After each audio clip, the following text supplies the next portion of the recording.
Good morning, Doctor. I am Narendran son of SUBARAYAN. My metric number is 3022819. Today I am going to explain about introduction of macroeconomy. Macroeconomy is the study of the economy as a whole, or more specifically, at the aggregate or national level. Macroeconomy examines factors that affect the entire amount of money in the country, such as prices, investments, and expenditure. One aggregate rather than individual basic. They are got four macroeconomy consent. First one is output growth, second unemployment, third inflation, fourth is interest rate. Now I'm going to explain about output growth. Economic growth refers to an increase in economy output over time. It can be short term or long term. In the short run, growth represents an increase in the real output, usually seen from changes in the real GDP. Meanwhile, in the long run, growth represents an increase in economic potential output. Growing economy activity tends to be a short term and full crash during the particular period. Why economic growth is matters? Because one of the most often used economic metric is economic growth. The growing economy results in a greater supply of goods and services. We can thus choose from a wide range of goods and services to suit our requirements. Growth in the economy will therefore raise our standard of living. Second is there are more profitable firms as the economy expands. The optimism of stock market investors over their stock values is growing.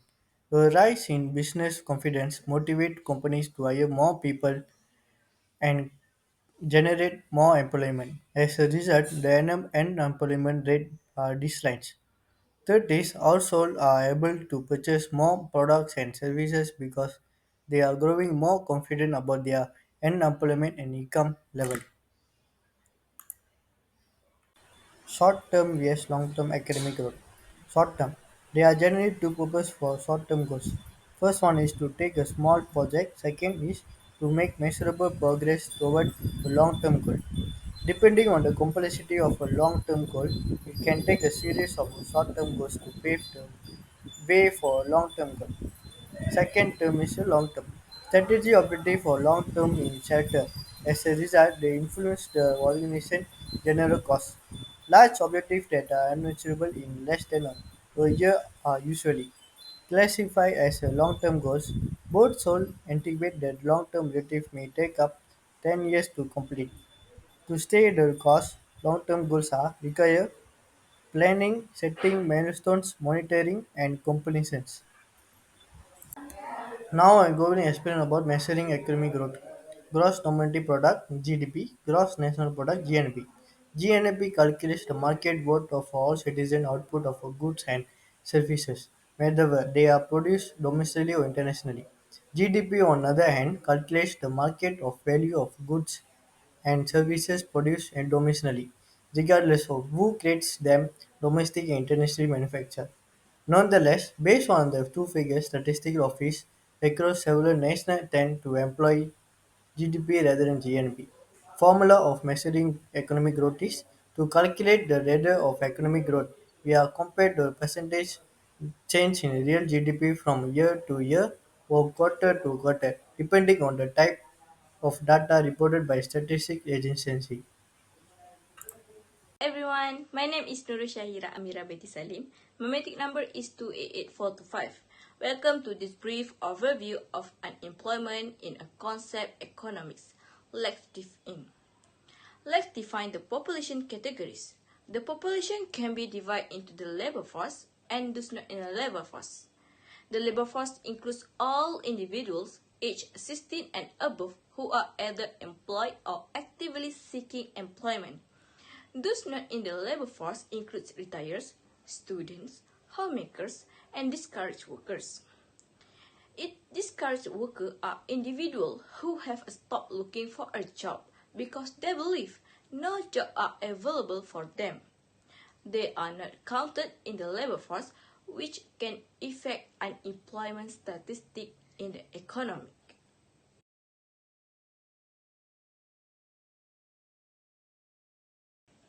Unemployment has significant economic and social effect. Economically high unemployment leads to reduced consumer spending and lower economic growth. It can also strain government resources due to the increased demand for unemployment benefit and social service. Unemployment has significant economic and social effect. Economically high unemployment leads to reduced consumer spending and lower economic growth. It can also strain government resources due to the increased demand for unemployment benefit and social service. For the social effects, unemployment can lead to increased stress, mental health issues, and a decrease in overall quality of life. Long-term unemployment can result in skill erosion, making it harder for individuals to re-enter the workforce. In summary, understanding unemployment involves recognizing different populations categories, calculating the unemployment rate and labor force participation rate, and acknowledge the profound economic and social effect. That's all from me. I will pass to the next presentation. Thank you. For the social Inflation is general increase in the price of goods and services in the economy. The inflation rate is calculated as the average price increase of a basket of selected goods and services over 1 year. High inflation means that prices are increasing quickly, with low inflation meaning that the prices are increasing more slowly. Inflation can be contrasted with deflation, which occurs when price declines and purchasing power increases. Inflation is measured by the Consumer Price Index and Gross Domestic Product Deflator, GDP. GDP is a comprehensive measurement of inflation because it includes all the prices of goods and services in the economy. Inflation is general increase. The Consumer Price Index is a measure that examines the average change over time in the prices paid by consumers for a basket of goods and services. This basket typically includes items such as food, clothing, shelter, and medical care. The CPI is used to assess the price changes associated with the cost of living and is one of the most commonly used indicators of inflation. How CPI is calculated is by the current year total expenditure divided by base year total expenditure times by 100. Inflation is the rate at which the general level of prices and goods are rising, and subsequently the purchasing power of currency is falling. Central bank attempts to limit inflation and avoid deflation in order to keep the economy running smoothly. Using CPI, the inflation rate is often measured using the Consumer Price Index, CPI. It is the percentage change in the CPI from one period to the next. The formula for calculating the inflation rate is inflation rate equals to CPI in current year minus CPI in previous year divided by CPI in previous year times by 100. Example of the calculation would be if the CPI in the previous year was 200 and the CPI in the current year is 210, the inflation rate would be 210 minus by 200 divided by 200 times by 100, which is equals to 5%. Demand pull inflation occurs when the overall demand for goods and services in an economy exceeds the economy's capacity to produce those goods and services. This leads to an increase in the general price level.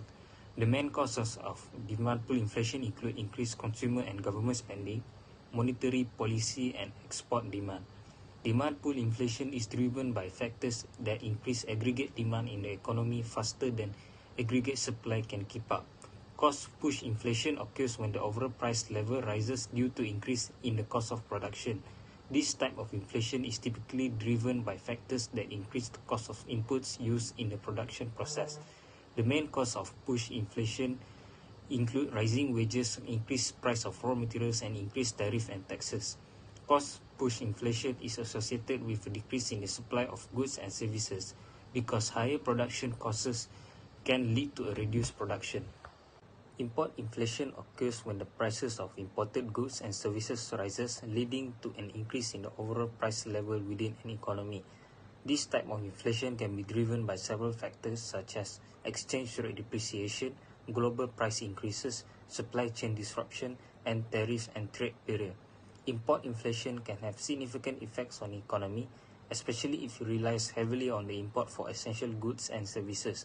It can reduce the consumer's purchasing power and contribute to overall inflationary pressures in the economy. Inflation has several negative effects on purchasing power which can impact individuals, businesses, and the overall economy. Firstly is decreased real income. As prices increases, the same amount of money buys fewer goods and services. This means that if wages do not increase at the same rate as inflation, individuals effectively has less money to spend, reducing their real income and purchasing power. Secondly is erosions of savings. Inflation erodes the value of money saved over time. If the interest rate on saving is lower than inflation rate, the real value of savings decreases, making it harder for people to save for future need. Thirdly is fixed income squeeze. Individuals on fixed income such as retirees who rely on pensions or social security find it particularly challenging to cope with inflation. Fourth is cost of living increases. As the cost of everyday items like food, housing, and transportation increases, people have to spend more to maintain their standard of living. Next is uncertainty and planning difficulties. High or unpredictable inflation creates uncertainty, making it difficult for individuals and businesses to plan for the future. Long-term contracts, loans, and investment decisions become riskier, potentially slowing down economic activity and investment. Next is wealth redistribution. Inflation can redistribute wealth from lenders to borrowers.